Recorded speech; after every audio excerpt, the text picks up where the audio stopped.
নমস্কার বন্ধুরা। খুব দুঃখের সহিত জানানো যাচ্ছে বা বলতে হচ্ছে আমাকে যে পিএসএলভি C62 যে মিশনটা, এই মিশনটা আজকে আমাদের কিন্তু ফেল হয়ে গেল।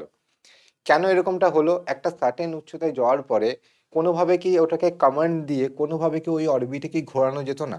বা যে অতগুলো যে স্যাটেলাইট ছিল, প্রায় ১৯ খানা যে আমাদের কাছে পেলোড ছিল, তারাও তো পুরোপুরিভাবে নষ্ট হয়ে যাচ্ছে। তারা এখন কোথায় আছে? কি সিচুয়েশন? এই পুরো বিষয়গুলো আজকে আমরা একদম বেসিক ফিজিক্স অ্যাপ্লাই করে আমরা জানবো। ঠিক আছে? তো দেখুন, এই যে আপনি দেখতে পাচ্ছেন ডেটা এখানে দেখাচ্ছে যে ওটা কিন্তু আকাশ একটা সোজা পথে যেতে, যেতে তারপরে কিন্তু একটা সার্টেন হাইট এ গিয়েও কিন্তু ঘোরা শুরু করেছে। অ্যাকচুয়ালি এই রকেটটা ছিল আমাদের 4 স্টেজ রকেট। তো ১ম স্টেজ ইগনাইট হওয়ার পরে ওটা সেপারেশন হয়ে গেছিল সফলভাবে। ২য় স্টেজ যেটা ছিল সেটাও ইগনাইট হওয়ার পরে পুরোপুরি যখন ইগনিশন কমপ্লিট হয় তারও সেপারেশন হয়ে গেছিল। এবং যেটা থার্ড স্টেজে আমাদের কি ছিল? সলিড ফুয়েল মোটর ছিল, তাই তো? তো থার্ড স্টেজেরও ইগনিশন প্রায় কমপ্লিট। সেপারেশনের সময় কোনো সমস্যার জন্য, যেরকম বলা হচ্ছে যে প্রেসারে চেম্বার ড্রপ হতে পারে, যে কারণে রোলিং রেট হয়েছে। ইসরো যেরকম কনফার্ম করেছে যে রোলিং রেট ডিস্টারবেন্স, এই বিষয়টা কি সেটাও আমরা এখনই দেখব। তো দেখুন, অনেকের মনে হতে পারে যে আচ্ছা, এই উচ্চতায় যাওয়ার পরে সে তো একটা পার্টিকুলার একটা মানে ওই থার্ড স্টেজে যখন দেখা গেল যে অ্যানোমালি আসছে, তখন কি কোনোভাবে কোনো কমান্ড দিয়ে বা কোনোভাবে কারণ কি যোগাযোগ তো ছিল, ডেটা তো আমরা পাচ্ছিলাম যে কত উচ্চতায় যাচ্ছে। কারণ যখন রোলিং রেট ডিস্টারবেন্স শুরু হয়, অর্থাৎ ও যখন রোল করা শুরু করে, তখন কিন্তু মোটামুটি স্পিড ছিল মানে তখন ওর যে উচ্চতায় ছিল সেই উচ্চতাটা হচ্ছে প্রায় ৩৩০ বা ৩৩৬ কিলোমিটার উচ্চতায় ছিল। বাট তারপরেও দেখুন কন্টিনিউয়াসলি কিন্তু উচ্চতা বাড়ছিল। কারণ সে তো একটা মোমেন্টাম নিয়ে আছে, যে কারণে কিন্তু সে একটা অল্টিটিউড অ্যাচিভ করছিল। রোল করতে, করতেই কিন্তু অ্যাচিভ করছিল। তো সেই সময় কি কোনোভাবে কোনো কমান্ড দেওয়া যেত না? তো এটা একদমই পসিবল না। কারণ ওই মুহূর্তে সে আউট অফ কন্ট্রোল আছে। ধরুন আপনাকে যদি এভাবে ঘোরানো হয়, তখন আপনার মাথাতে একটা ডিজিনেস কাজ করে। ঠিক সেম ভাবে ওই রকেটের মধ্যে যে সেন্সর গুলো ছিল, সেন্সর গুলোকেও কিন্তু আমরা কোনো কমান্ড দিতে পারতাম না। কারণ ওগুলো আর কাজ করছিল না। বা এমনও হতে পারে যে আমি মানে কমান্ড দিতে গিয়ে দেখা গেল ও তখন অন্যদিকে ছিটকে গেল। তখন আকাশে তো আরো অনেক স্যাটেলাইট আছে।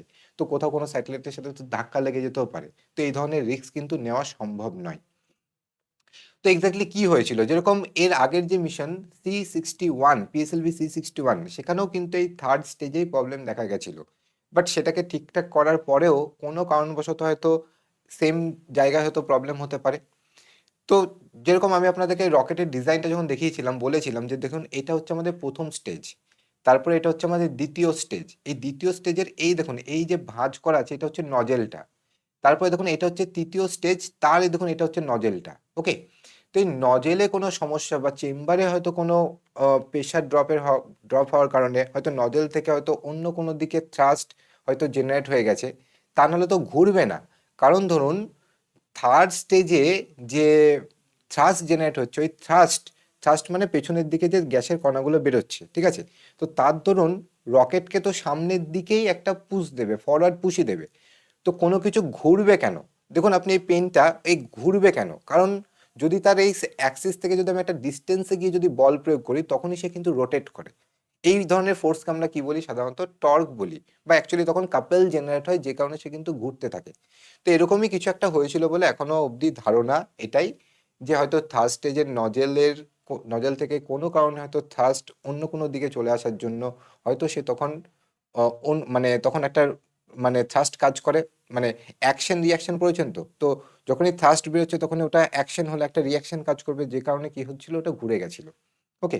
তো সেই মুহূর্তে কিন্তু কোনোভাবেই কন্ট্রোল করা সম্ভব নয়। কোনোভাবেই কন্ট্রোল করা সম্ভব নয়।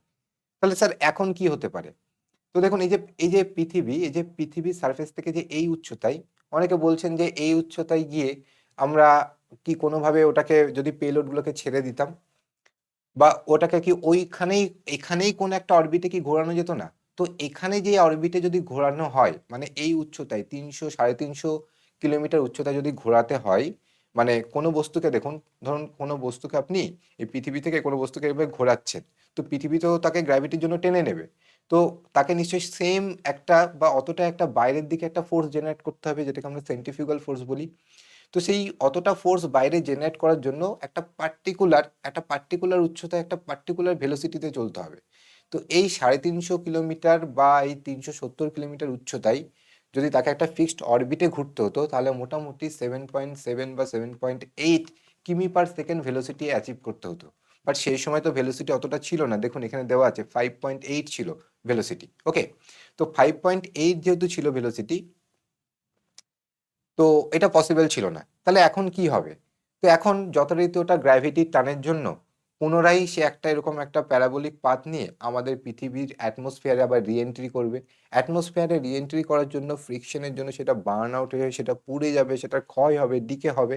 তারপরে বাকি যে অবশেষ অংশটুকুনি থাকে সেটা কোনো সমুদ্রে গিয়ে পড়ে যাবে। এই হচ্ছে আমাদের আল্টিমেট এখন সিনারিও। তো এর মানে এটা নয় যে আমরা আজকের দিনে দাঁড়িয়ে ইসরোকে দোষ দেব। কারণ ইসরো যথারীতি প্রচুর কিছু বা যারা এই কাজগুলো করছে যে সায়েন্টিস্টরা, কেউ কিন্তু এটা ইচ্ছাকৃতভাবে এরকম কিন্তু চায় না। সবাই চায় বেটার কিছুই করতে। তো যারা আপনারা দোষ দিচ্ছেন তারা এটাকে কিন্তু বন্ধ করুন এবং আমাদের দেশকে বা আমাদের দেশের এই সংস্থাগুলোকে সাপোর্ট করুন। ঠিক আছে? যাতে মনোবল পাই, মানুষজনকে মনোবল দিন। ওকে? কোন রকম নেগেটিভিটি না ছড়িয়ে। এরকম ছোটখাটো জিনিস হতেই পারে। কারণ একটা জিনিস দিয়ে আপনি গোটা ইসরোকে বিচার করতে পারেন না। আপনি সারা বছরের যদি ডেটা দেখেন তো ইসরো কিন্তু মেক্সিমামটাই সাকসেসফুল থাকে। বোঝা গেল? আপনি বলতে পারেন এর আগেও তো একটা হয়েছে। এরকম হতেই পারে। আপনি দেখুন কিছুদিন আগে একটা কান্ট্রি সে প্রায় ৭ বার ধরে লঞ্চ করার পরেও সেখানেও কিন্তু ফেইলিউর এসেছে। তাহলে কি তারা সেটা দিয়ে বন্ধ করে দেবে? তো আমাদের সিটিজেনদেরকে এমন হওয়া উচিত যে আমাদের হয়ে যারা কাজ করছে তারা যেন এনার্জিটা পায়। তাদেরকে আপনি পজিটিভ ভাইব পৌঁছে দিন। নেগেটিভিটি না দিয়ে।